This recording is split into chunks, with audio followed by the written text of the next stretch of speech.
Hello and welcome to the Comedy Studio Podcast, The only podcast. I'm your host, Danny Hatch. Your other host is Eli Levy. Welcome Hello. to the show, Eli. How are you? Hey, I'm fine. I'm doing good. I noticed you're wearing a rival comedy organization's merch there. What's the deal? Oh, my dad sent me a news article about, like, somebody wrote about how Second City promises to not be racist anymore. Oh, good. And that's after we saw Steve Byrne live there. Is Steve Byrne a notable racist? No, he's great. I love okay. Steve Byrne. We saw he was doing a stand-up show with the cast of his sitcom Sullivan and Son. Oh, okay. I've heard of that. TBS. Very funny. Ready to sponsor us yet, TBS? Yeah, come on. I think we've proven ourselves to be good enough for that. That's at least $1 right there, right? We got two special guests today. It's another two special guest show in a row, which is rare for us. Our first special guest, he's the owner operator of shit. Rick's all sorts of shit. No, I think that was good. He's the owner operator of shit. Please welcome to the show, Rick Jenkins. Welcome, Rick. That's an interesting story because what happened was Second City, a bunch of the alumni who made it big, then went and signed a letter saying how Second City was racist, and it came down to the guy who founded it in the 70s, 1974, resigned, and he said, "Yeah, I haven't done a good job with that, and I'm walking away, and it's up to someone else to fix it." Really, just in time for really the interesting comedy club boom. Yeah. Anything else you want to say before we bring our second special guest in? That's the background. Good. How's your life going these days? Rick? What's it like being a comedy club owner in late 2020, the year of our Lord? A lot of stuff going on. Everything seems to be hitting at once.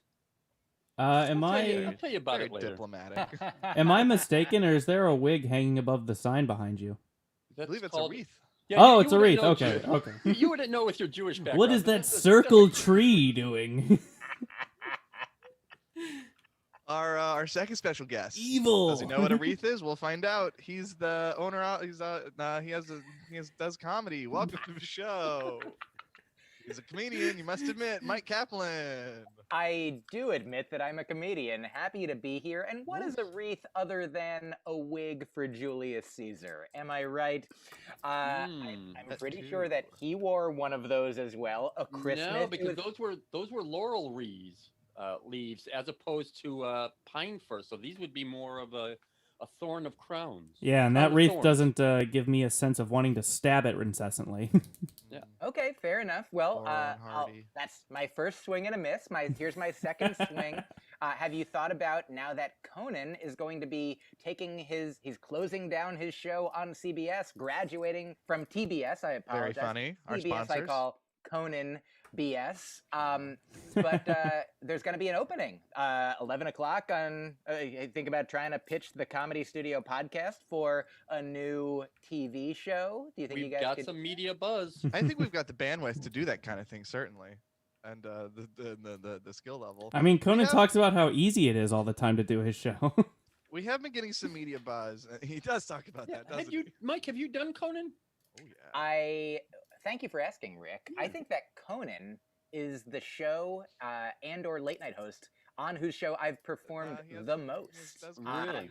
To the point that I think Conan, Conan holds these various places in my comedy history heart. Number one, I was on The Tonight Show with Conan O'Brien. That was my very first gem late night performance. So I'm very grateful. And then I did return to the TBS show, and I don't know how many times. It might have been 4. It might have been 5. Some amount of time between 2010 and in the past 10 years.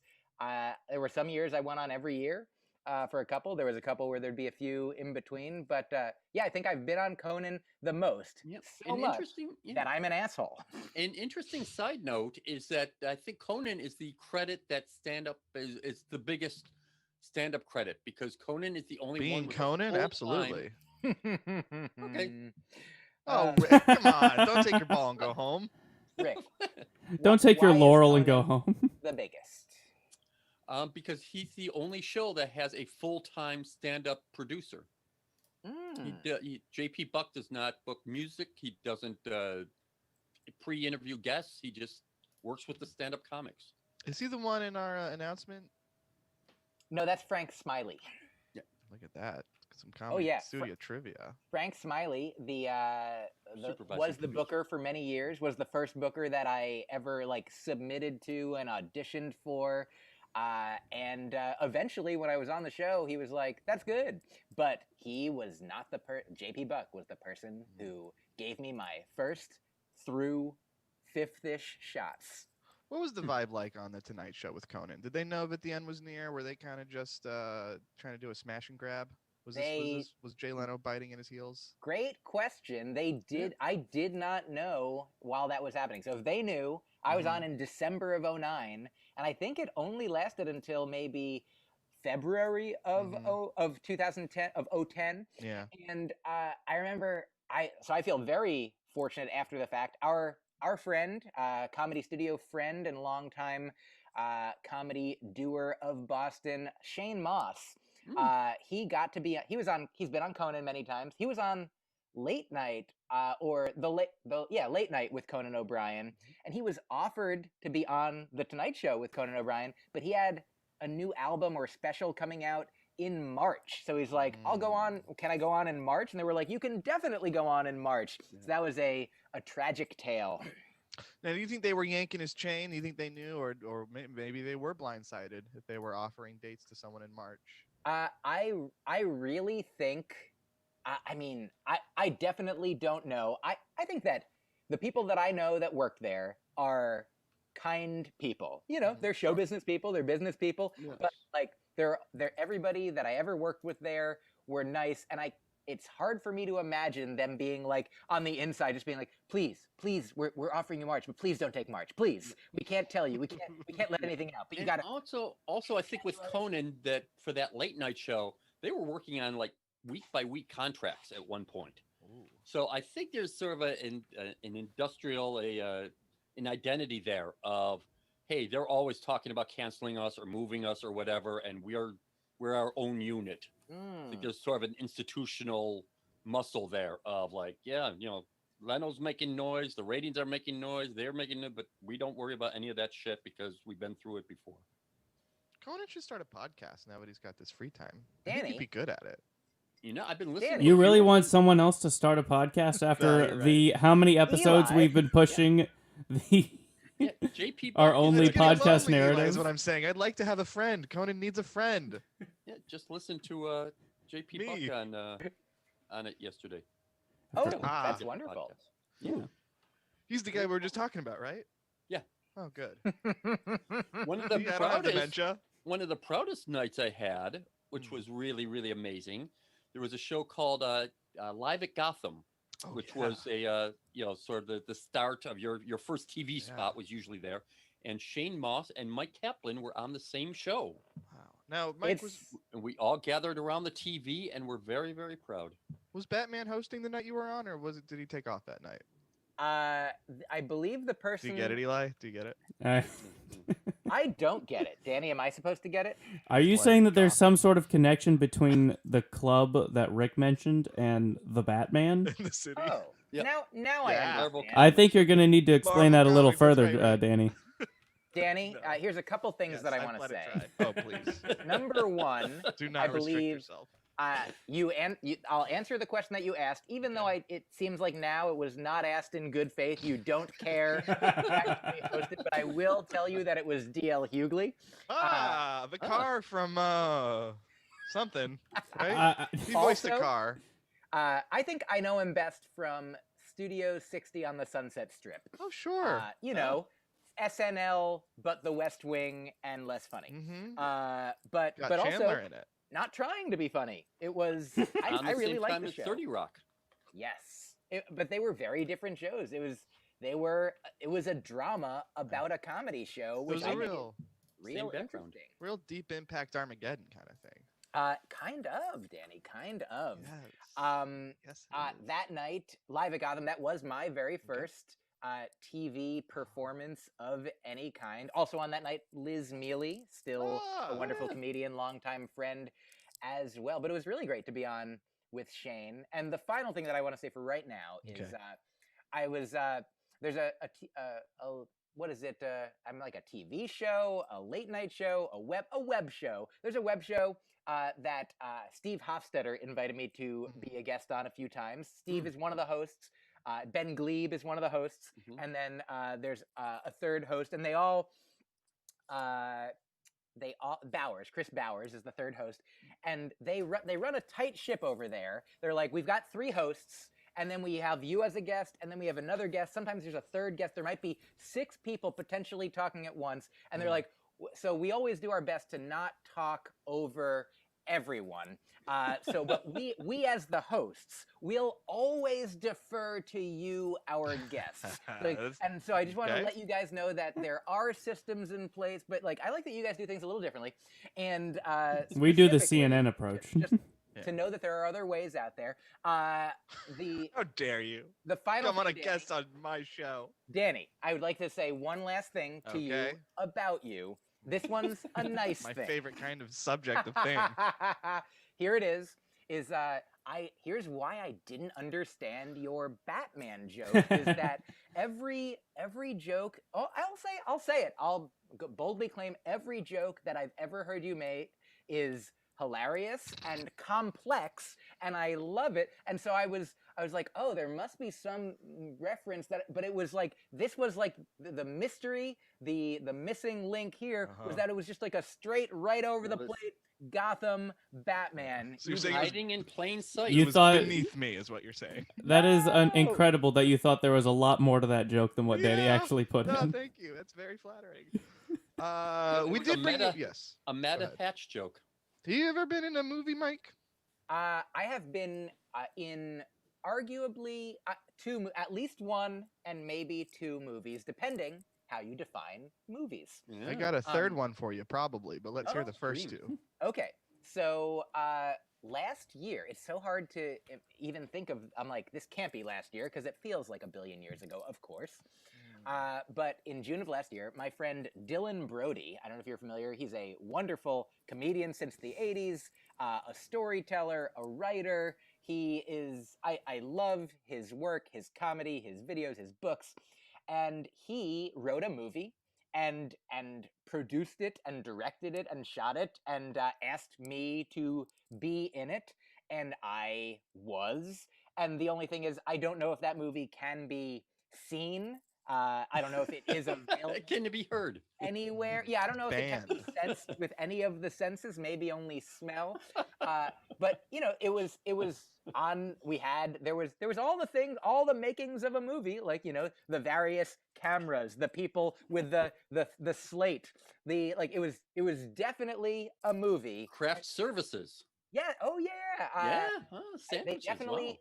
I think they, for me, sent out for specific vegan food.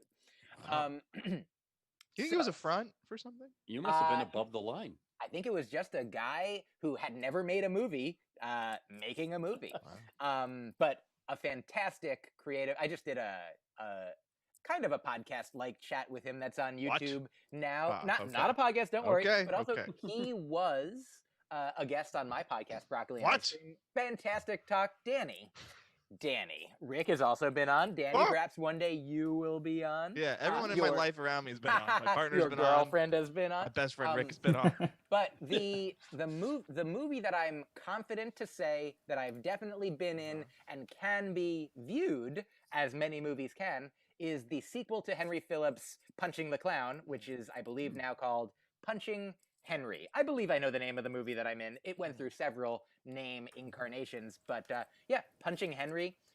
J.K. Simmons, a real award-winning actor, is in the movie. She's transphobic. Oh, shout out to our other sponsor, State we don't Farm. Like J.K. Simmons anymore. She's a transphobe. We can't No, like those Danny, books. you're talking about J.K. Rowling. That's who you mean. Yeah. It's a different person. Sorry, J.K. Now guy there's is a Batman. lot of layers Right? in this joke, just like I expect from you. Yeah. Mike, I was watching Star Wars, the Rise of Skywalker last night. Go ahead. Because it was my birthday and I wanted to. Okay. I was watching it with the love of my life. She's been on your podcast. I have not. And credits come up, and we're watching, and we see set designer. And it says there's two names on the screen. It says Rick Carter and Kevin Jenkins. And my eyes, of course, were drawn to Rick Jenkins. And I turned. I said, "Oh my gosh, that looks like Rick. That's so cool." And then we turn back to the screen and we see costume designer Michael Kaplan, and we were what? So you've also been in Star Wars. Been in is a stretch, but but helped out with, and not only Star Wars, but also the more recent Star Treks, as well as going back very far to, I did Fight Club, I did Clue. Was this also you? Yeah, and I think there's one more Fight Club, Clue. No, those are the ones that I know about for sure. I've had a long, storied career, though earlier in my career, I went by Michael B. Kaplan, because there must have been another Michael Kaplan in the show business orbit, but I guess one of them probably either died or retired and is no longer using, so there's just one Michael Kaplan, Jet Li the One style, with all the powers. Did that factor into you deciding to spell your name uniquely? It did not. It is a fortunate coincidence that if I wanted to just be Michael Kaplan in the Union, in SAG-AFTRA, I probably wouldn't have been able to. I might have had to use the middle initial. But the fact that I had chosen this alternate spelling of Mike years earlier, just without any show business inklings, before show business was even a gleam in my eye, I was just my own weirdo for the sake of being a weirdo as a teenager. Now, Mike, we didn't bring you on here just because I thought you were in Star Wars for a second. Go on. We got a review of the podcast. Please. We did. Congratulations. Thank you. I have it open. People are listening, probably. It means a person. Well, one person specifically is definitely listening, and they had words to say about us. I have the article. Wow, I'm excited to hear about this great review that I'm expecting. I have not heard this yet. We were, oh, good. I think the last time we were reviewed by this organization, you were also on the show. So this is from Cambridge Day. Just before you go further, so that it doesn't guarantee that there are people listening, but it does guarantee that there's one person listening repeatedly, at least. Yes, and I listen to all of them, and this guy does too. So that's repeat listeners. That's what you're going for. Yeah, from Ireland, the repeat listeners.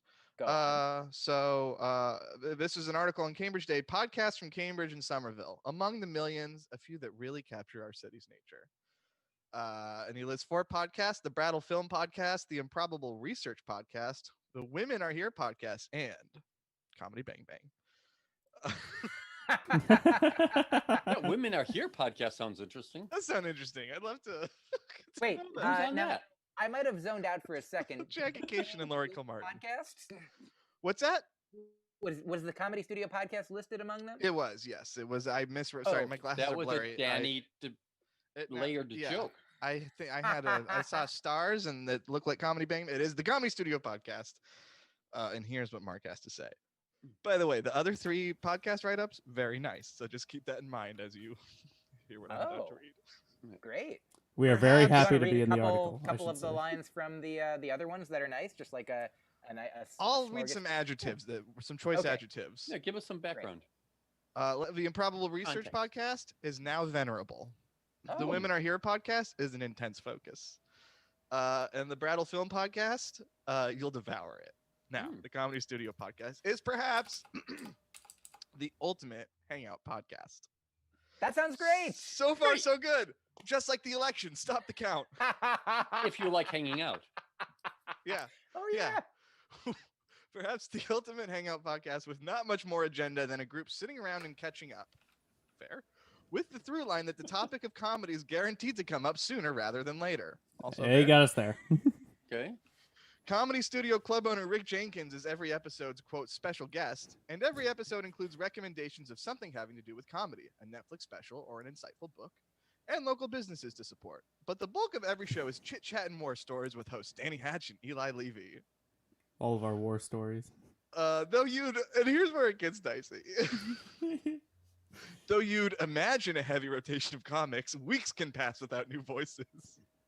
It's a congenial time, but verges into slackerdom when Hatch, Levy, and Jenkins semi-regularly bemoan how few people are downloading without seeming to do anything about it. Since Jenkins has a Rolodex filled with literally thousands of comics, some by now quite famous, and there are various models that could be tweaked to suit their tastes, from What the Fuck with Mark Maron and Vulture's Good One to Comedy Bang Bang and The Bugle, there's not much reason the show couldn't be shifted into a higher gear. Written with the resigned apprehension that I'm about to be roasted again on air. Now, Mark Levy of Cambridge Day, why would you say that? We're not going to roast you on air. I appreciate the constructive criticism, and we're here to do something about it today. Yes, Mike, please go ahead. I am very excited to offer a. First of all, I have so much. It's very nice. Could say about this. It's great to be covered. Thank you, Mark. Hello, Mark. What are you thinking of? Thank you, Mark. Glad that you're listening. It's not your podcast. I don't, and this is a little too late, probably, to suggest that the review be titled what I'm about to title it. Okay. But I guess this is my review of the review. Essentially, in a one short nugget. As soon as I get to this nugget, it's gonna be really short. Basically, he's saying, I feel the Comedy Studio podcast could strive for more. Yeah. Yes. Was he the person in your joke, Rick? I want to know who still has a Rolodex.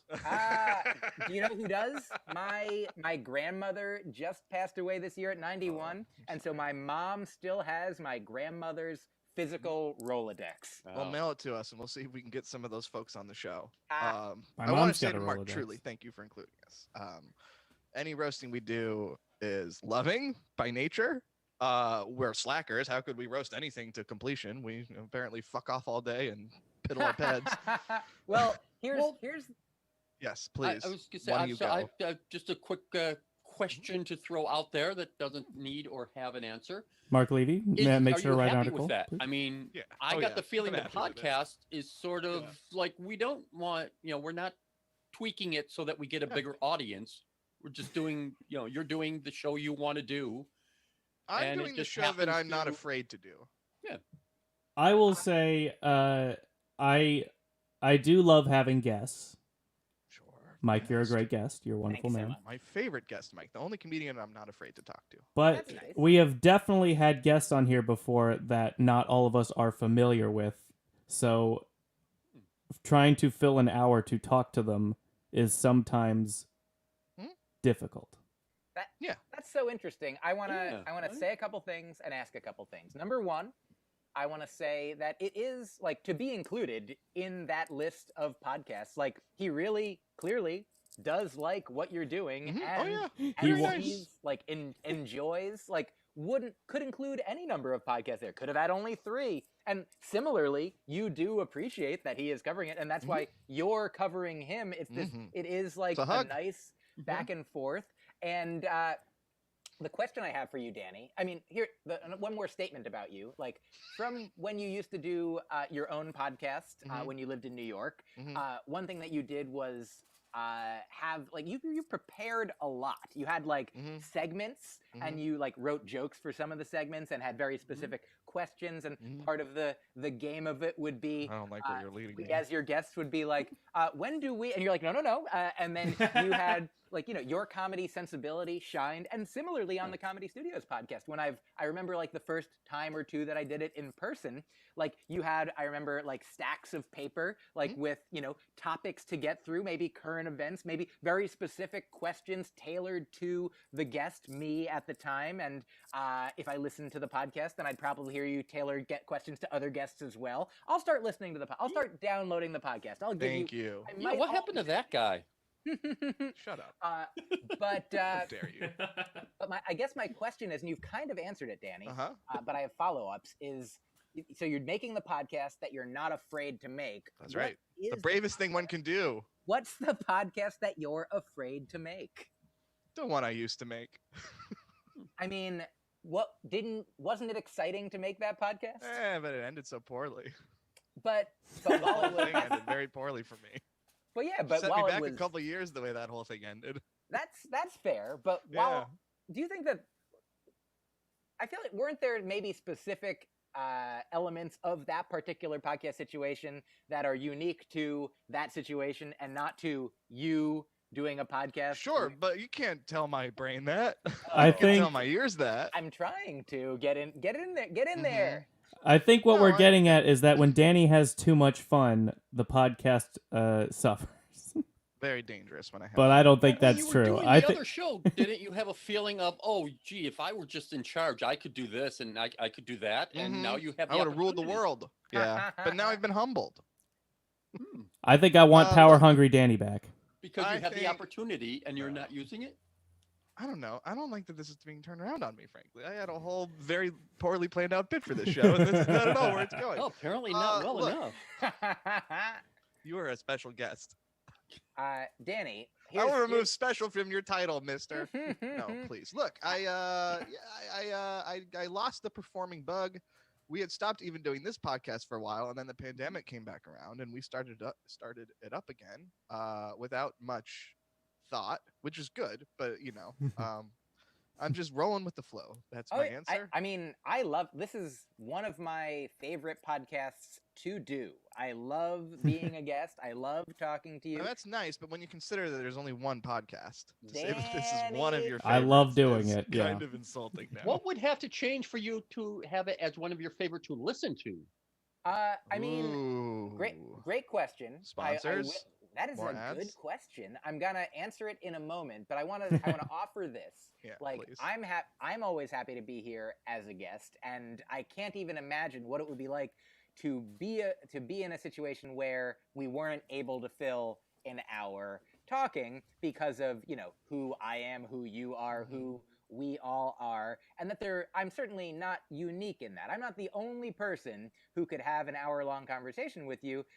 So I want to encourage Yeah, you, my dad probably Danny, could. and everyone to think about who are the nice, talkative comics that wouldn't frighten you, like a nice Chris Duffy or a Maria Ciampa, or people with Boston roots that find the Comedy Studio and y'all beloved, and so that's my first offering.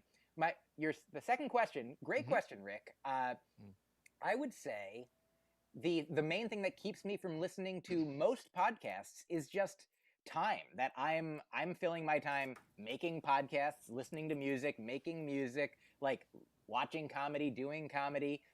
Somebody the other day was like, why don't you play video games? And I'm like, because I thought it would take up too much of my time. But I'm like, should I start playing video games? I'm already It takes up a so lot of time. full. But I guess so. The two reasons that I do listen to podcasts are either because I love the hosts, which I do for this podcast, and or I love the guests. So the one is on me. One, next time I'm doing the dishes, the time when I listen to podcasts, maybe I will start going through the back catalog of the Comedy Studio podcast. Do you have any creative criticism that would lean us more towards something you would be interested in? I honestly think that, I guess Mark Levy. Mostly no, but I guess the thing that I've already said that I do love about Danny's hosting is that when he has prepared specific questions, games, topics, and sort of a run of show, I think it really comes through as, even if it appears on the face of it, bumbling or chaotic, Sloppy. there is, even if it appears like like a giant, huge, sloppy mess, even if it appears that, no, let me think of more. Who hasn't gained weight in quarantine? Come on. No, that there is method, there is care, there is thought and mindfulness, there is professionalism, that there is you are capable of the more that Mark Levy sees as possible. Could strive for more. Of course. And before we start the show in earnest, Oh, I do want to say this. I played basketball when I was in middle school. I was very bad at it.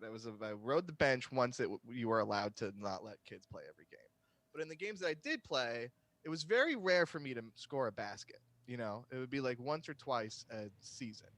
And every time I scored a basket, all the parents in the auditorium would lose their shit, which was very embarrassing to me because it indicated that this was a rare occurrence for me I was trying to play it cool, but everyone was going bonkers because I made a layup indicating that I don't often do that.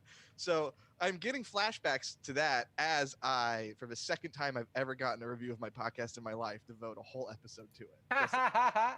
I'm not playing this as cool as I could. Well, growing up or even now or whatever, what's something you're really good at? Every time you bring up Podcasts. something, it's like, oh, I was terrible at this, I was terrible at that. What were you really good at that you took pride in? Oh, Identifying the things that you're terrible at. I mean, Oh, you're great at that. I got my Great parents to self-critic. divorce. That was pretty good at that. I No, would- Legos. I think that's only a skill if you get multiple families to divorce over the course of your high That's school true. career. That's true. My record is 1 so far. Well, here's the thing. I think there's a discrepancy between what you are good at and what you feel like you're good at. Like that you're not always dead on accurate about it, as none of us are. None of us Are are. you saying Some for of us- Danny specifically or people in general? I'm talking right now, Danny specifically. Though Okay. people in general, I would say that most people don't have a dead-on accurate view of themselves. In fact, a quick interlude. Shane Moss once shared with me in his love of science and scientific research that there's a study where people's faces were taken, a photo of a person's face, each person would then, you could make it more symmetrical with, computer manipulation, and you could make it less symmetrical. And so then they did that in all directions. They took your face and then made like one that was 10% more symmetrical, 20%, 30%, 40%, 50% more, and then less symmetrical. And like as humans, we think that more symmetrical faces are like more attractive. Yes. And so then people were shown this array of like just very quickly so many of these different varieties, some less, some more symmetrical, of the person's own face. And they asked people immediately, point to which one's your real face. And then people would consistently, I believe the results were, point to the one that was 20% better looking or 20% more symmetrical than their own face. So we don't even have a sense of what we look like necessarily, let alone what we are, feel, are capable of. Yes, I Rick? have a theory think about that makes a lot of comedy sense. that every comedian thinks they're 20% better than they are. Because when you're on stage, everyone is facing you and laughing towards you. So you're hearing twice as much, you're seeing the people smiling and such. And when you're watching another comedian that you're measuring yourself against, you're in the back of the room where the laughter and the faces are going away from you. I So think that adds up to I- you think you're doing 20% better than you actually are. I would also add to that I think that the best comedians, or at least the comedians that turn out to be the best, are the ones that think they're 50% less funny than they actually are. What I'll say is, I hear that. I want to first say that I think Danny, by virtue of now not performing, is I think Danny is at least 20% to 50% funnier and better than he thinks he Yeah. is. I would go along with that. One yeah. of the things that might continue potentially. Calm down, everyone in the stand. It's just a Yeah, layup, please. And so, yeah, but I think Eli, your point might be well taken.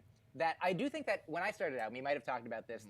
Like I had delusional self-confidence. I believed I was like better or more worthwhile as a speaker than I was, and that I think that the two things that a comedian needs are some combination of that confidence, maybe a little extra, and some self-awareness to know that improvement is possible and necessary, and that I think the more I do comedy, and I think this is probably true for a lot of people, you get a more accurate, you close the gap of where you are and where other people think you are, or where you used to think you were, to be like, oh, that one was good for me at this time, or that, like, other people might now be like, that's good, but you have so many more data points of your own performance throughout the years. Yeah, because you do have Birbiglia's theory that every comedian has to be self-delusional, because if you knew how bad you were starting out, there's no way you would continue. I Common think. complaint. Yes, please, Eli. Oh, sorry. I think the way that that I think about it is my roommate is a very good chef, like incredibly good. He makes his own bread. He can make pasta from scratch. He makes pizza from scratch. He does all these things. I've seen chefs that are way better. Have you ever chefed on TV? But no, he hasn't. But every time he just plays Dark Souls very Oh, sadly. does he know the Swedish chef? Does he know Emerald? John Favreau. Is he as good at? Oh yeah, is he as good as the character Chef. Jean Favreau plays in Chef? Yeah. But every time I compliment his food, I'll say it's good, and he'll say, no, it's not. But it is delicious. But according to him, it's horrible. Well, That's that because his makes- taste buds were burnt in a childhood I mean, tragedy. I think that makes your friend not. I mean, look, I'll tell you a story about my own life that this reminds me of, that maybe I've shared here as well. But in 2009, I recorded my half-hour special for Comedy Central, and I'll say from looking back, it went great. There were a few moments where like I said things differently than I had intended to, but I was also able to at times. They were like, we're gonna edit it so you can take things over if you want to. So I think I did that 2 or 3 times. I was just like, audience, I'm gonna do that one again. Afterwards, Jesse Joyce, wonderful comedian, delightful human, he said something to me like, this is a paraphrasing, a caricature of our conversation where I'm gonna do his spirit justice as much as I can and then exaggerate my own. But he said, Mike, I hear you just taped a half hour. Congratulations. I'm like, oh yeah, it was good, but some of these things went a little bit differently than I intended, but I was able to get them over again, and so I think that it will end up being okay, but I feel kind of neurotic about it. And eventually, after a half hour of me saying all that, Jesse Joyce patiently says, I think you could have just said thanks. So it's also, there's a quote that writer, wonderful comedy person, Ben Acker shared with me from, I think, a guy named, might be Charles Burns, a saxophonist, I believe. And he said it's the artist's burden to know what could have been or know what might have been. Yeah. Like if I do a show and it's like, oh wow, that was like better than 90% of my shows, I know about the 10% of shows that went quote unquote better, the same way that your chef friend knows about when it goes the best possible. Like he's like, this is, yeah, to him it's a B+, but to you it's the only meal you're having. Yeah. And so if I were like your chef friend, I would say outwardly thank you and then inwardly be like, next time. Like one final story about this. My friend Rebecca Vigil. Do you guys know Rebecca Vigil? Sure. She is so funny. Yes. And she has a show called Your Love, Our Musical, where she and Evan Kaufman are both amazing singers and musicians, and they are both amazing improvisers. They interview a couple on stage at the beginning of their show when they do it on stage or on Zoom, and a couple in love who has volunteered.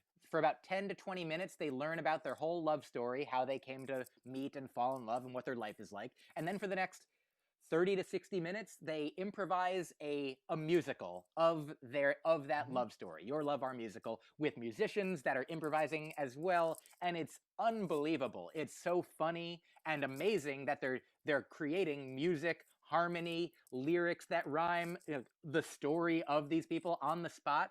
Now, when I first met Rebecca Vigil, we were just at another comedian's birthday party, and we were just a bunch of comedians hanging out, and she was just making me laugh extemporaneously. I was like, you're funny. And she's like, I do musical improv. And I was like, cool. And she's like, I'm really good at it. And I was like, I believe you. And then I go see her, and this was before Your Love, Our Musical. She had just like a band or her own solo musical improv shows, and I saw her, and whenever I saw her, it was good.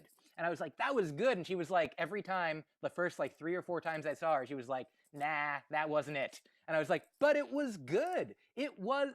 She's like, you're not getting it. You're not seeing it, because she knew what she was capable of. And I was like, but I'm Eli, and she's the chef.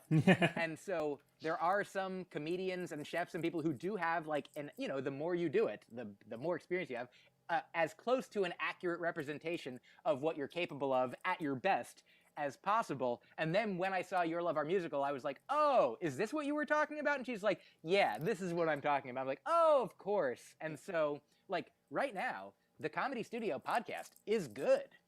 It's the best. It's How couldn't it be? It's the only one. Common complaint that this podcast gets. I was talking to a producer friend of mine last night, and they were saying the way they look at a project, a film project or a television project, is as like a baby. And as producer, it's your baby. All these other people are there to help you raise it and everything, but it's your baby.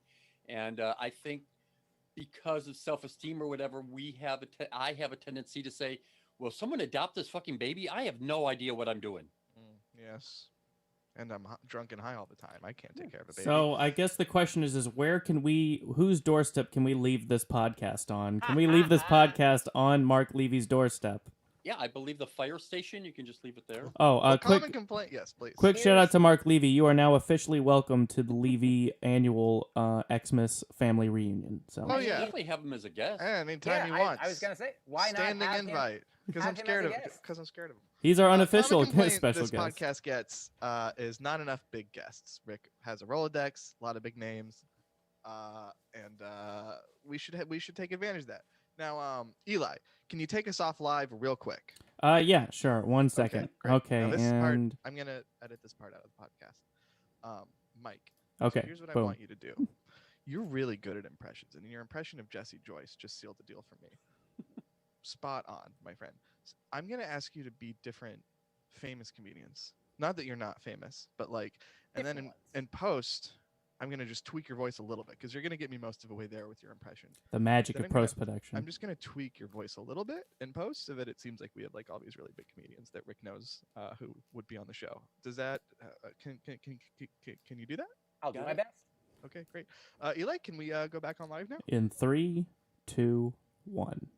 Oh, sorry about that break, folks. I had to take a shit. It's time to bring in our next guest. Mike had to go, but it's time to bring in our next guest. This is really exciting. This is a guy that Rick knew from way back in the day. He talks about him a lot. They work together a lot. Please welcome to the show. It's an honor to bring him on, Mr. Joe Rogan, ladies and gentlemen. Oh my God, Joe Rogan! Hey! Whoa. I punch things. Joe. Okay, we know you do. It's all about punching and punchlines with you, Joe. Welcome to the show, Joe. How are you? I'm great. I'm a 100 millionaire. That's when you have Yeah. 100 millions. And That's right, the Spotify deal you're talking about. yeah, I mean, I need to get back to my podcast because I believe my deal is that I podcast literally all the time. That's how you do So those if- 9-hour episodes. Well, we If won't it's take too much of okay your time. that Uh-huh. this is also part of my podcast, Oh, the please- Joe Rogan Experience. It would be the greatest honor of mine and certainly Eli's life. I've never been yeah, more honored. Now, I mean, Rick please, saw you no, at the I think- club once, and you said a homophobic slur on stage that Rick then repeated on our podcast, and I had to bleep him out. Your thoughts on that? Now it's your turn to repeat it. I'm sorry. I didn't mean to do that. I apologize. The way Rick said it sounded like you meant to do it. I've grown a lot since then, and I wouldn't do it again right now. That's very bad. You know what? Who am I to deny your growth? Joe Man, Rogan? Joe Rogan What, is so mature and such a great Today- guy. Now Yeah. I'm considering myself more like Joe Grogan. Yes, you are Joe Groganing right before our very eyes. You're blossoming like a daffodil. Or Grow Rogan. No, Joe Grogan. I think they're both good, and that's why you're such a valuable mind in this comic landscape today. Now, what can you say about your fans who are incels and who are the worst thing about America right now? And some could say you're egging them on, especially when you bring Alex Jones onto the show. And I'm not talking about Eli. Eli's allowed to like the podcast. He's a good guy. You're welcome. Which category am I in? I want for everyone to be able to have all of the life experiences that they want and deserve. And I understand that some people have some sadness and fear. Fear is a factor, you might say. And I'm actually thinking about doing a new show called The good. Sadness Factor. That's really I think good. I'll have a lot of fans for that as well. It's where Sadness instead of making experience. people eat bugs, obviously, I'll just talk to them about their lives. Did you ever eat one of those testicles that they eat on the show? Like Oh, the no. bull balls? That was only No. for the rubes. I wonder what they taste like.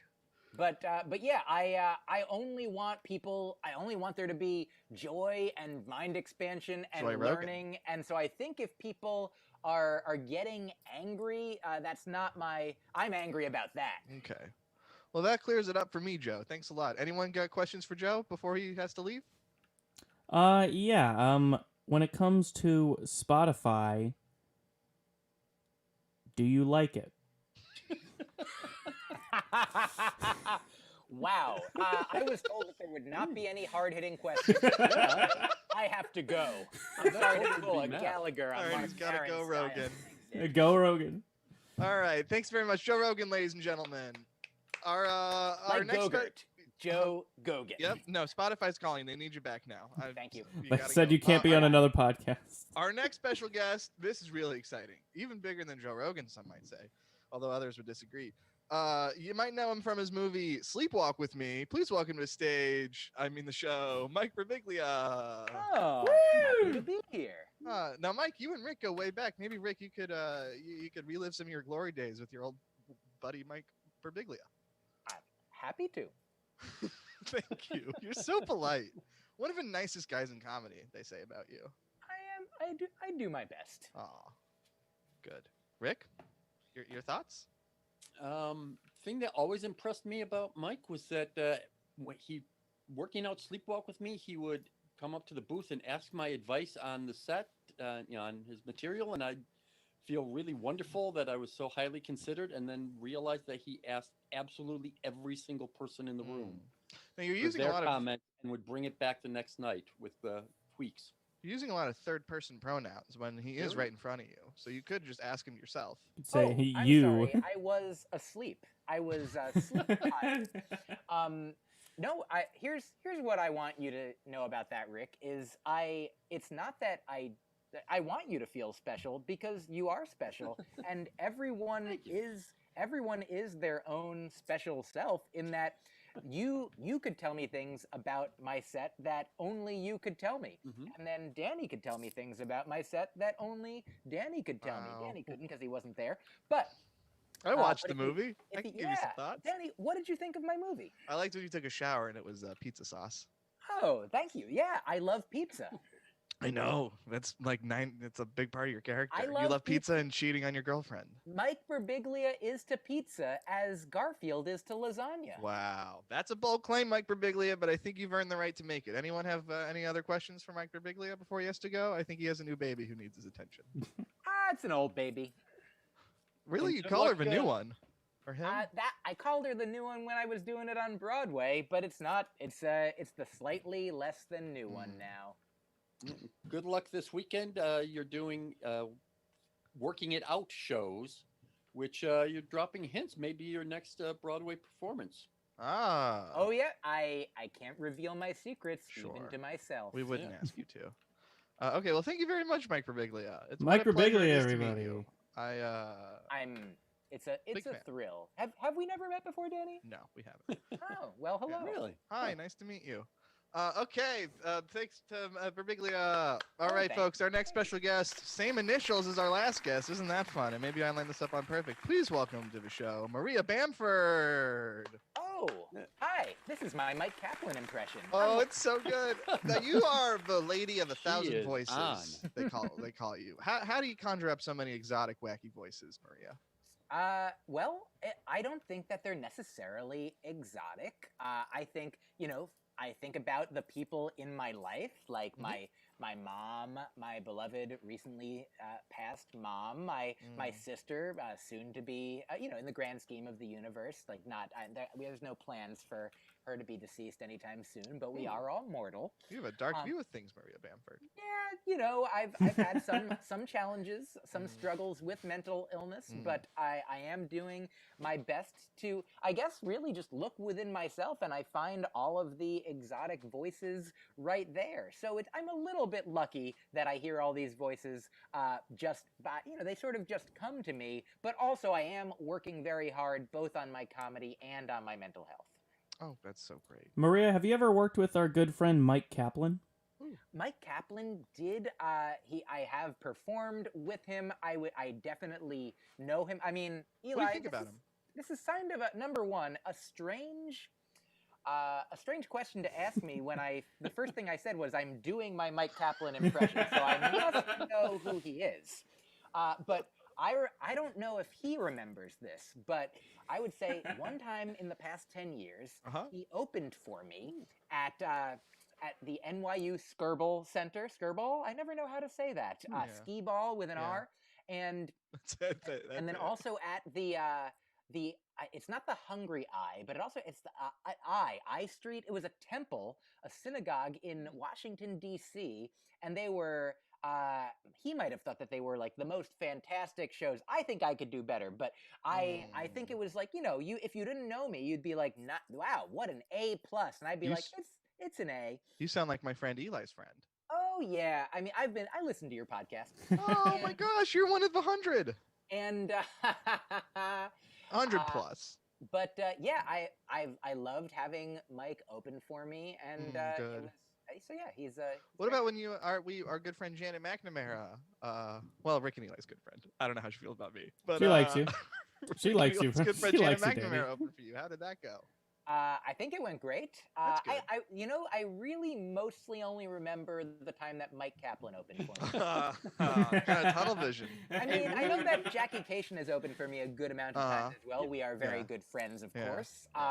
But yeah, I couldn't name you any other specifics. Krista Weiss, very nice little thing about Maria here was she was in town to do a show day early. She and her boyfriend, now husband, were walking through Harvard Square and saw the sign of the club and said, "Oh, I'm looking for a woman to open for my shows. I always look for a local woman, and all the good tapes I've been seeing of women are coming from the place with that logo. Wow. This must be the club."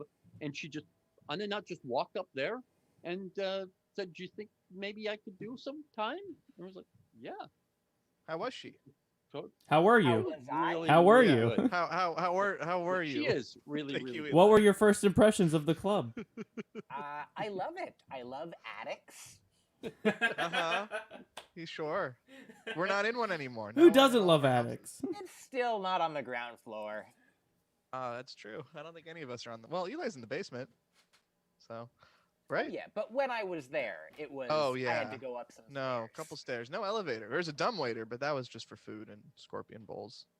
I tried to get in it Dumbwaiter. once. They said no. Yeah. All right. Well, Sorry, bar staff only. I think if Netflix is calling, they want you to do a third season of Lady Dynamite starting right now. So we gotta let you go. Thank you. That's nice. Maria Bamford, ladies and gentlemen. Let's give it You're up. nice. And our final guest of the show, bit controversial. Please welcome to the show, Louis C.K. No, I'm just kidding. He couldn't make it. He Gary said he was Goldman. too Welcome to busy. the show, Gary Goldman. Woo! Double G, 2G. Happy to be back on the comedy studio. I've heard, yeah, you kind of were on it once. I heard a 5G, but 2G? Oh, thanks, Gary. What an honor to have you laugh at my joke. What was it like meeting the Joker? I mean, he's a great actor. I was thrilled to get a chance to be in that movie, and yeah, so it was a pleasure. Good. Rick, you and Gary go way back. Maybe he can share some stories of when Gary took your comedy class. He took my comedy class, and we teach classes at the comedy studio. We sure do. Sign up on our website. The way email us I for heard the info. story was, and maybe you know this, Gary, was he was doing a set at the Comedy Cellar, and there was just this really horrible, crappy laugh that was genuine, but really annoying and really screwed up his entire performance. And it turned out that it was Joaquin Phoenix in character doing when he was doing that movie where he was a rapper. And that's why Gary is in the movie, is because they felt so bad about ruining his set doing research for the film. Well, Wow. I can't speak to what was going on in the minds of anybody else, of course.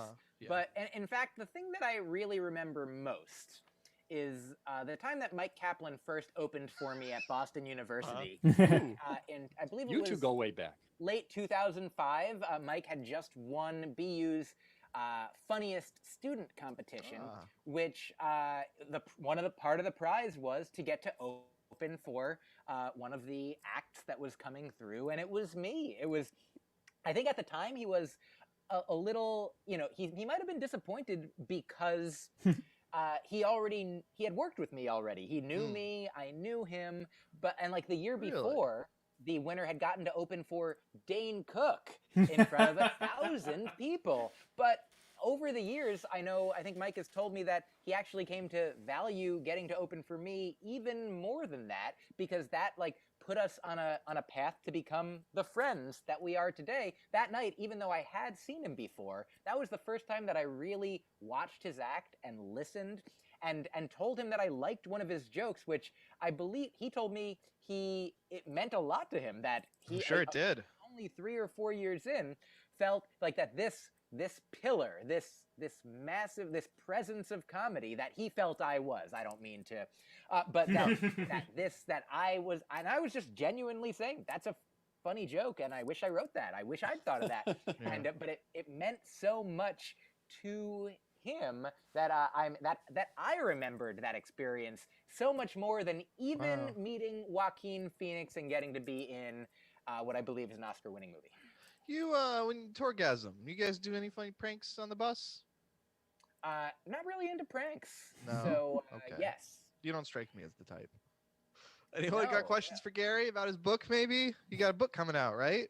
Talk about your book, or anyone can ask a question. I'm sorry. No, let's hear about this book. Yeah, let's hear about the book. I mean, well, I've been. This guy's got a book. You know, I Hey, feel fucking smart brain over here. Got a book. so I'm look. I'm four glad- eyes. Danny. He knows my name. You also have 4 eyes. Why Yeah. are you? Because it takes one to know one, bitch. I'm sorry, call you bitch, okay. Mr. Colbert. I'm sorry. Now, Danny, I don't think that's the way that you would or should be talking to You're anyone. right. I apologize. Sorry. Even as a joke. You're right. I understand your joke. I appreciate your joke. You're a nice young man. Thank you, sir. But anyway, yeah, I got a book, so get it if you want. I look forward to it. I'd love for you to read my book. All right, the book's calling. You gotta get back to editing it. Gary Goldman, folks, our final guest of the show. And oh my gosh, it looks like Mike Kaplan's coming back into the Zoom room. Maybe he left his wallet here or something. Yeah, Mike, welcome back. Hey, Mike, good to see you again.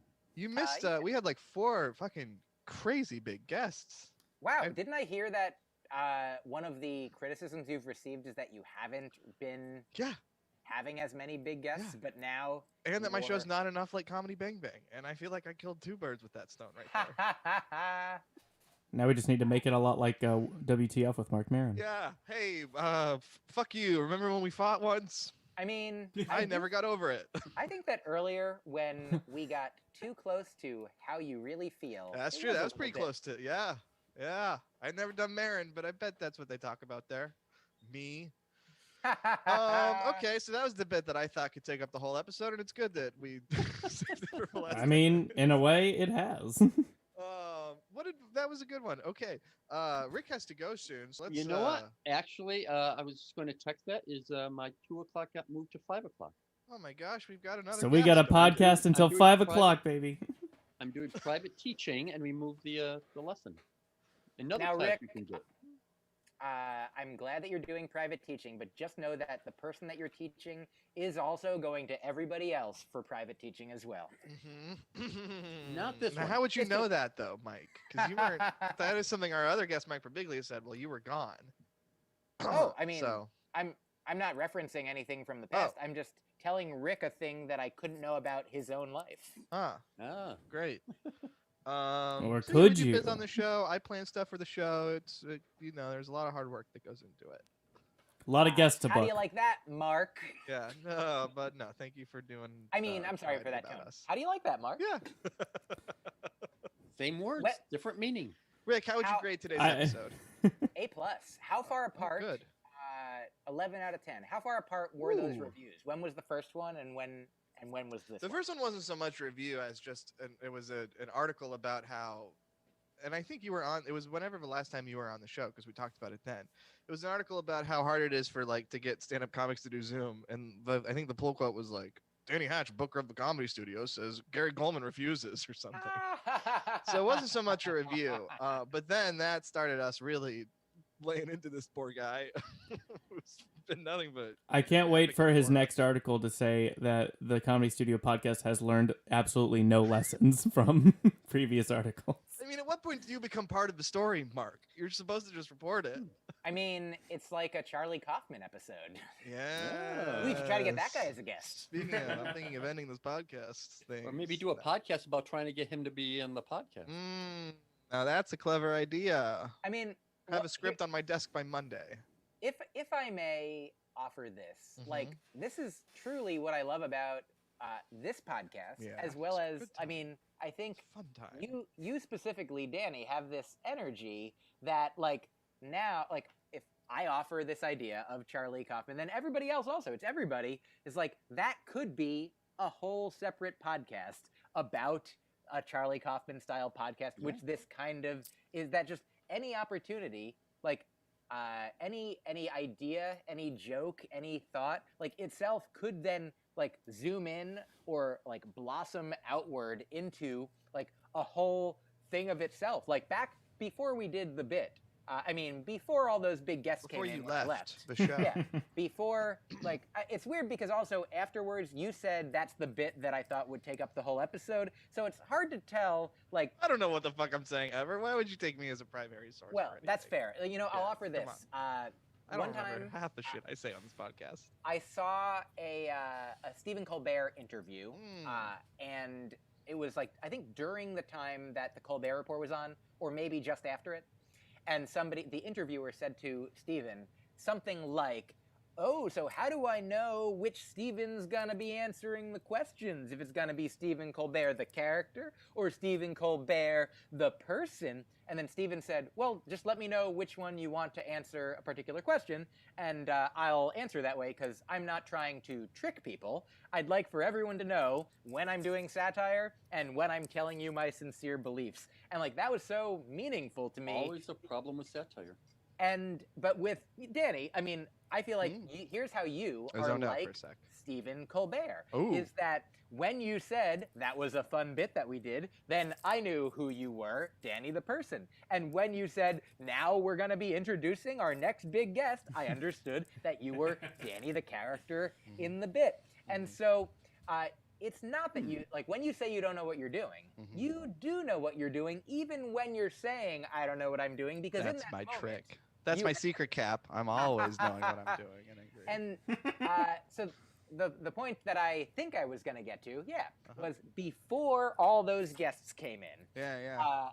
I didn't know There were some that good ones. that was going to be what was going to happen. Well, why And would you? so- You left. You weren't part of that segment. Yeah, Danny. Yeah. Previously, it seemed to me that we were just having the hangout. And I was desperate to get out of it so I could do my funny bit that was going to last the whole show. But the hangout itself was super fun. It was fun. It was a fun hangout. But yes, but the point is, I'm glad to know now that not only was the spontaneous, extemporaneous hang the fun thing that it was, but also the planned thing was fun and planned. You were exactly. You can't deny as it. I thought you I might thought of be. it in the bath last night, and I said, okay, that'll work. Yes. That's how I do my research now. Take a nice bath, I light a candle, I put on a podcast, and I steal their ideas. Want to here's something Steal their that is relevant to me with respect to this. I posted a joke on Facebook yesterday. Somebody wrote back, I think he wrote, "Where do you think of these jokes? They're great." And then I wrote back, "This one in the shower." And thank you. And then somebody else wrote back, "Is this even a joke?" And so that's where I'm at, is some people think my jokes are wonderful, and some people think that they might not be jokes, which, to be fair, I will now spoil the beginning, which maybe I should have offered you. It was a poem. It was a funny poem, but arguably a funny poem might not be a joke, but I think Was it a Shel Silverstein poem? It was not a Shel Silverstein I poem. would love to have that argument. He makes It funny was poems. my Ogden own Nash. poem. How often do you shower, Mike? That's a fine question. During the pandemic, I would say that I shower generally on average every other day. Okay. Rick showers once a week. That sounds less. Yeah. Looked up some Is there- stuff, and there's an article saying that there's actually good bacteria in your skin, and that washing every day strips it away. I wish Mark had mentioned that almost every episode we talked about ourselves getting naked and cleaning ourselves. We, in we- some form or another. Well, I'm gonna ask my Oh, girlfriend. you were what taking a about shit before our guests came in. I was taking a big old shit when we that. were. Before not live. Rini, I don't think Mark has any my- notes my about that. girlfriend has been. She's about to leave the room, so I wanted to real quick say. Okay. Please tell her I Rini- say hi. So, hello from Danny, and we just found out that Rick Jenkins showers only once a week because he read somewhere that our skin has good bacteria that gets stripped off or out of our skin, and that showering every day can be harmful in that effect. And Rini, I'm asking, do you know anything about this? Because she has done a lot of research into skincare recently. You want to keep your skin moisture barrier intact, Rini reports.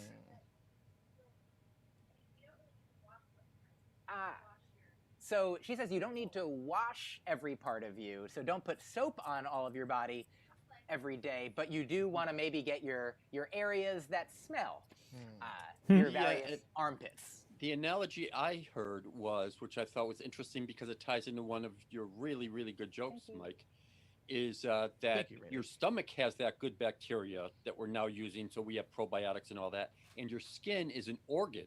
So it only makes sense that there would be that kind of a balance in that organ as well.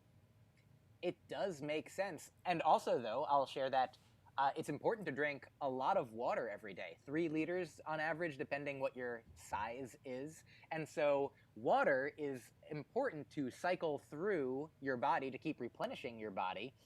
Even though it goes into the stomach, which has that good bacteria, water doesn't leach the stomach of that bacteria. So perhaps showering, but not using the full amount and areas of soap, but having water go over your body might not remove all of the good bacteria from your skin.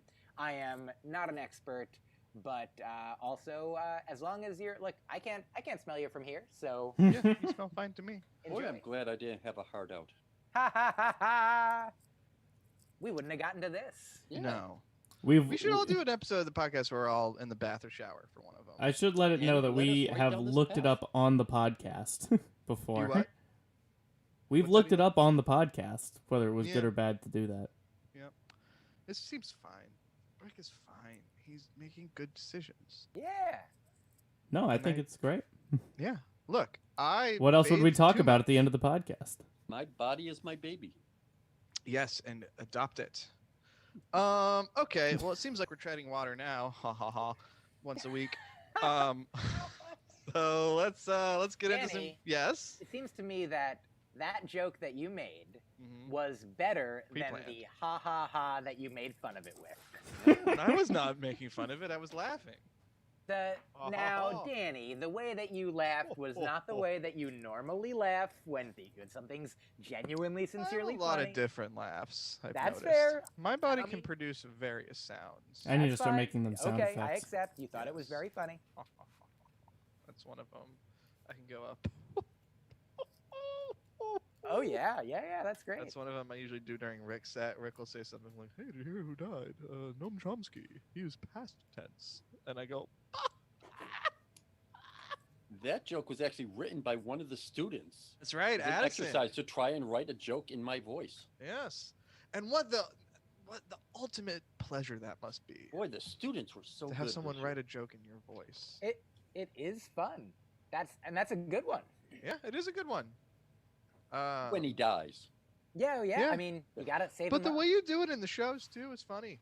Do you know Richard Lewis? I read about years ago that he would talk about current events on stage. You know, sometimes being improvisatory. He would improvise. Yeah. I improvised a new pronunciation of improvisat. You Yep. improved it. So almost got lost. Improvisation. But I read that he would look at the newspapers or read the news and then extrapolate what he thought the news might be in a week, 2 weeks, 3 weeks, and start writing towards that. And Mhm. so, Interesting. Rick, for sure, you could start with the oldest famous people and just start getting. I don't know if this is putting energy into the world. That maybe start with the oldest people that you'd be happy to Well, complete There it. is They're joking actually you. a few local comedians have started a Facebook group called "Hurry Up and Die, I Have a Joke About You." Ha! That's a Hmm. funny group name. Anthony Jeselnik, excuse me. Oh my gosh. Anthony Jeselnik actually does the opposite. He goes through the newspaper and tries to find what you can't make a joke about, and then make a joke about it. As That like makes a sense. Oh, challenge. I thought the opposite would be going to all the people who are pregnant, waiting for their baby to be born, and then writing a making joke a about that. birth announcement joke. Dumb baby. You don't even have any accomplishments to be in an obituary. Rick, you know what would be such a treat for our listener? Is if you could give us an exclusive preview of a who died joke about someone who is still with us. I How about don't Noam have Chomsky? any. You got one in The other tank? thing is that the famous people are generally it's not that good. Yeah. Because it's just connection. It's the people like who invented the slinky or invented silly putty. Those are the ones that resonate. Hey, did you hear who? I got one. I'll fill Okay, in for what you. you got? Did you hear who died? Robert De Niro. He has nipples. Can you cremate him? That's one of my laughs too, Rick. See, I I don't like that. understand No, that joke. because you can also play the word cremate. Yeah. Can you cremate with him? Yeah. Yeah, and then Rob Crean could tell a joke, and it could be I can cream. I've been cremated. Yeah. You ever think and not to get too blue, but you ever think when Rob Crean makes love to someone, and it's done, he says, "You've been cremated." And it's done. Okay. You've been cremated, There'll right? be prenatal care. Yeah.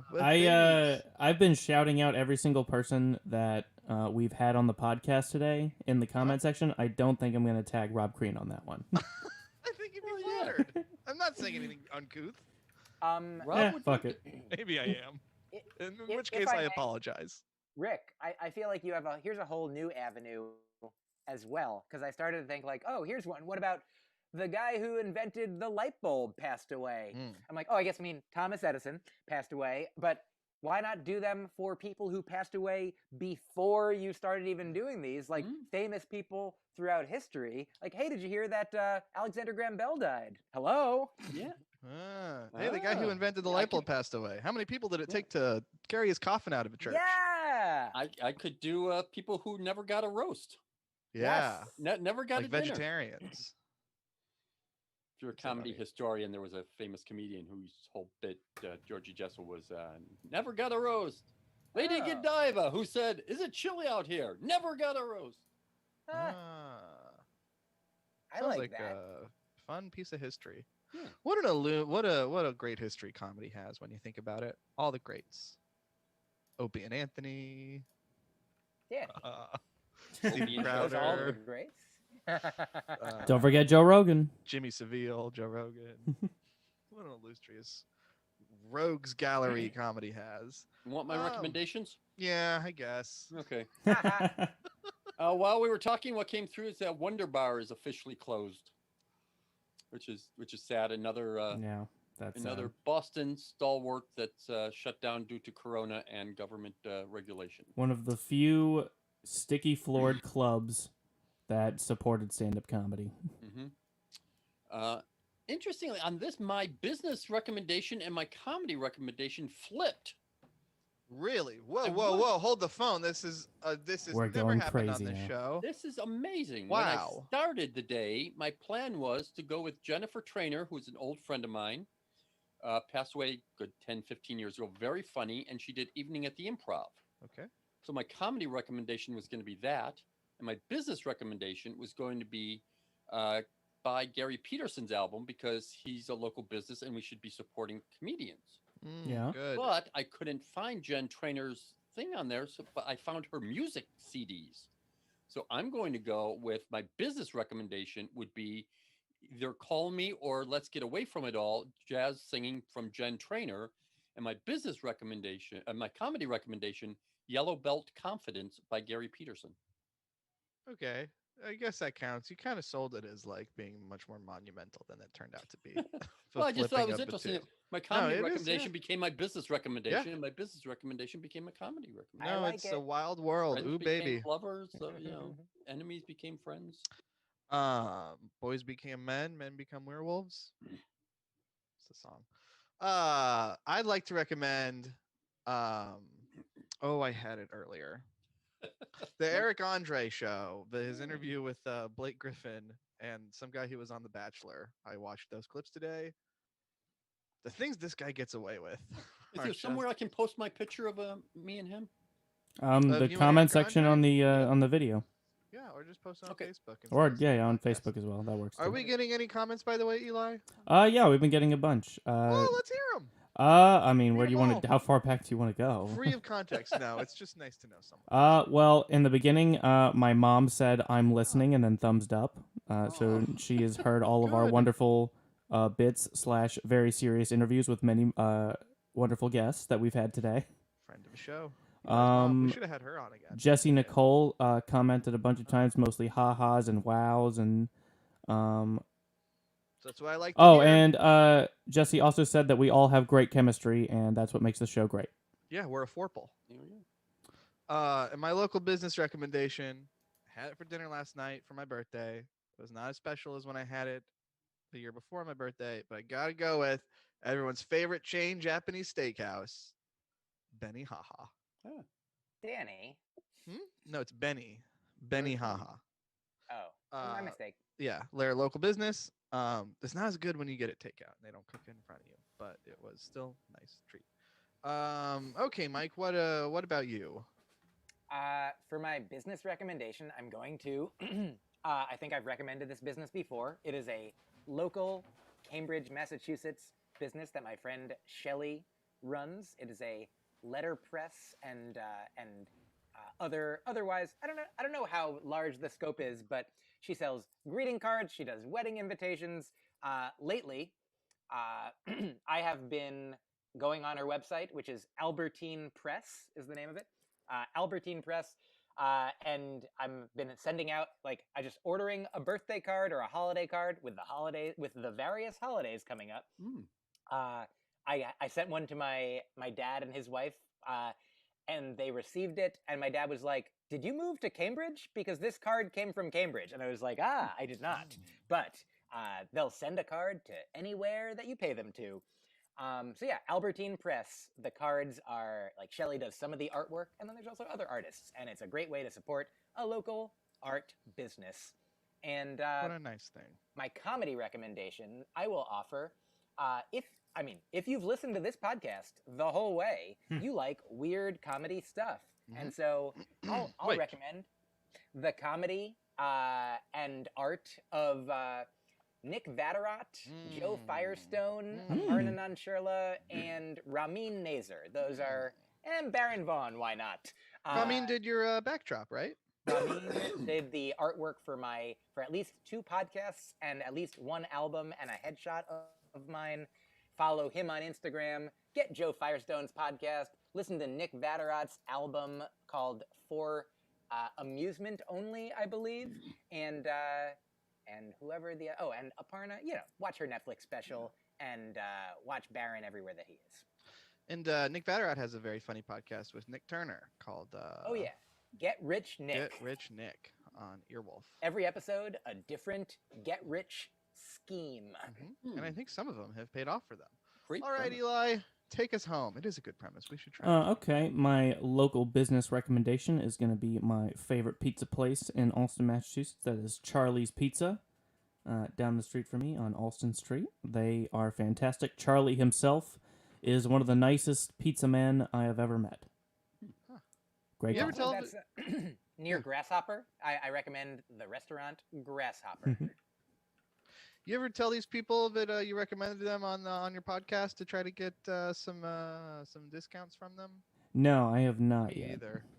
But that's why Charlie's so nice, is if you go at a certain time of night, and you ask for a slice, he'll give you extra slices for free because he's a nice guy. Aw, Charlie Wonderful man. bit my finger.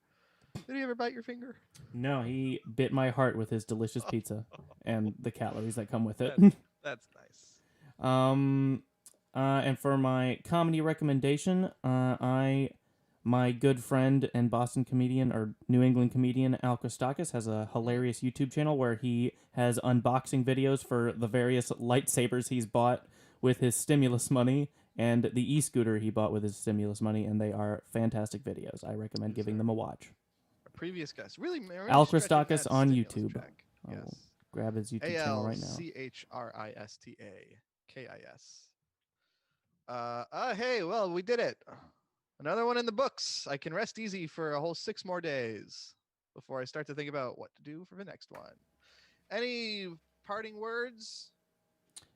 Once again, Mark Levy, you are officially invited to the Levy family reunion every year in December. This year's one is virtual, so that might be easier for you. But after that, you're coming with us to Vegas. I'll also offer as final words, Mark Levy, will you listen to my podcast? No. You could start with Rick Jenkins' episode of Broccoli and Ice Cream, or an episode called, or you know what? I'm going to do, so my other podcast is called The Faucet, and I'm going Is to... that how you pronounce it? Danny, I am going to, on the faucet, maybe today, maybe soon, talk about this podcast and why I recommend people ought listen to this podcast. It's actually going to go along great with a theme that this week I've been talking about one of my podcasts on the other podcast, and it reminded me of how Spider-Man used to have different comic books that he would like appear 1 week in one and 1 week in another.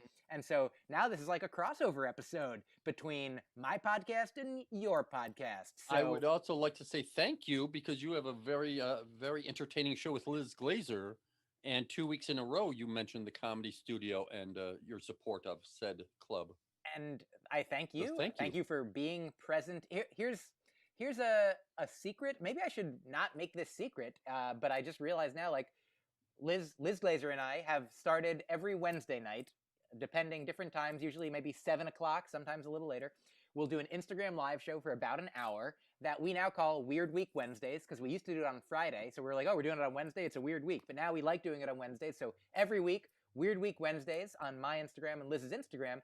And whoever shows up to watch, if we know them, like I said, oh, Rick Jenkins is in the comments section. Rick Jenkins is watching.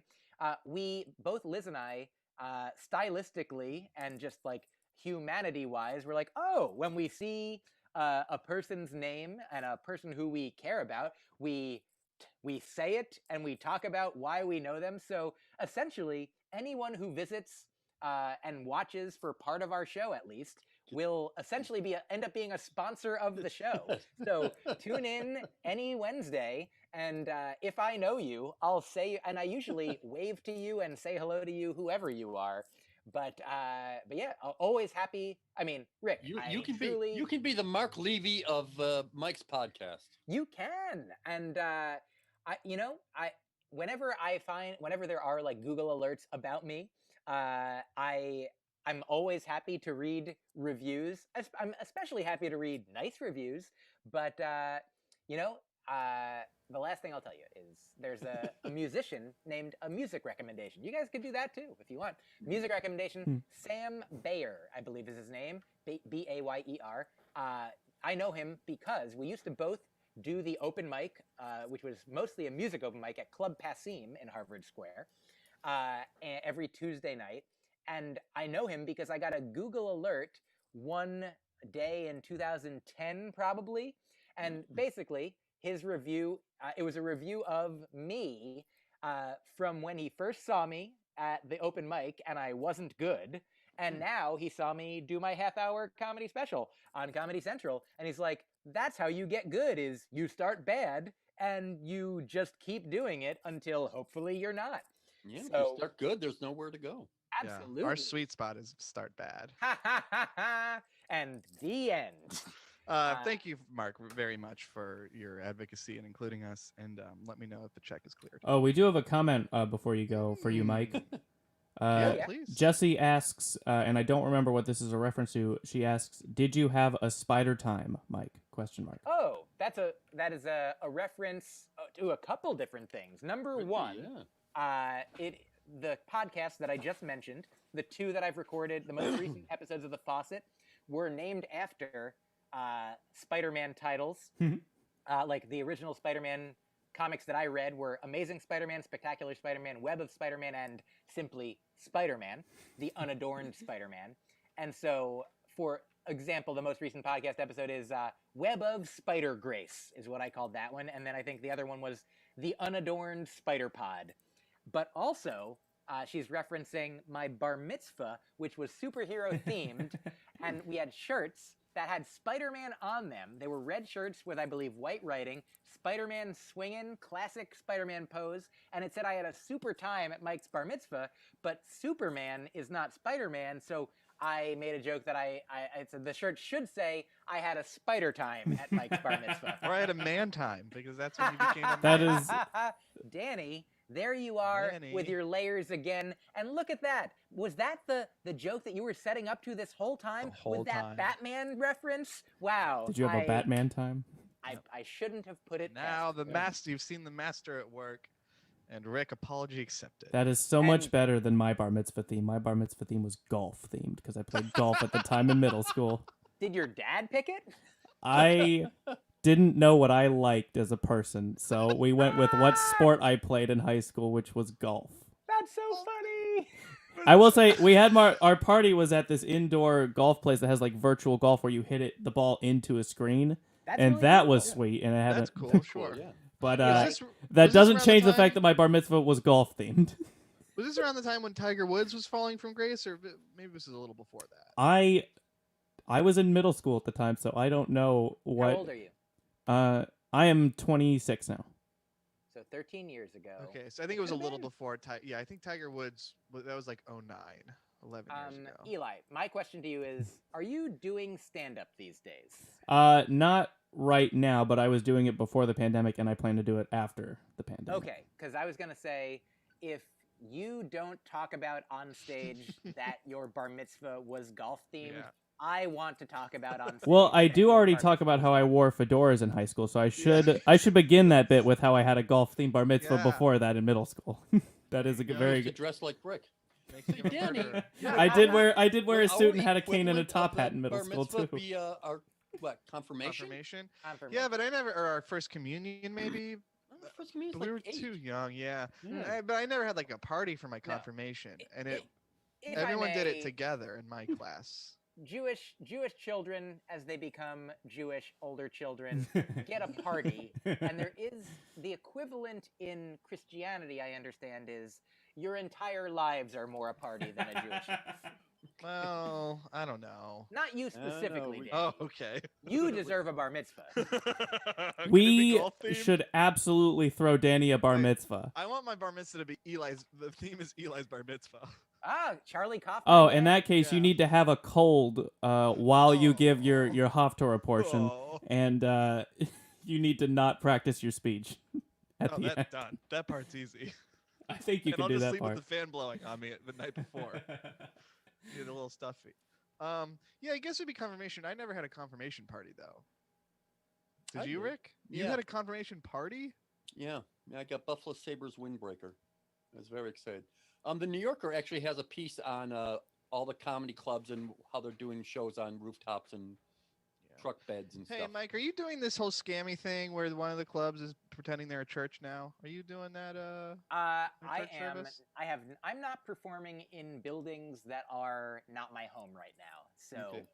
Sterling thing to do. What about on top of them? Yeah. no, I've performed a few times in the park near my home, which I feel is pretty, for being a wide Mhm. open space, that the droplets will be less likely to transfer from person to person who are far enough away. and you I live in performed- Irving Berlin's house in Central Park. so Exactly, that's exactly. pretty And big area. and then I did this show called Bring Back Laughs, which was it was a taping at the beginning of October. It was in an outdoor space in Williamsburg, produced by Victor Varnado, and had a bunch of great comedians on it that I don't know when it will be released, but perhaps soon. But for that one, it was outside, and there were people nearby, but everyone, I think 51 people, 60-ish people, maybe, I think it was 60 people total, got tested, all the crew and all of the people who were a part of it. So that's the way that I'll perform, is under the most safe circumstances, which is mostly not at all right now. Yeah, me too. All right, guys. Well, this has been a good one, unless anyone wants to keep talking. No, I just I think we always should do. we should absolutely throw you a bar mitzvah. Yeah, I'd love one. Yeah. Danny, Well, I next will week, call my cantor. We'll bar get mitzvah Rabbi themed Greenstein podcast. involved. Yeah. There you go. I don't even have to take a bath to get that idea. Hey, okay. Well, thanks so much for listening, everyone. Thanks to anyone in the press who listens, whoever you may be. Okay. Talk to you later. Thank you. Thanks, Mike. Thanks, time. everybody. Bye.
pizzas here.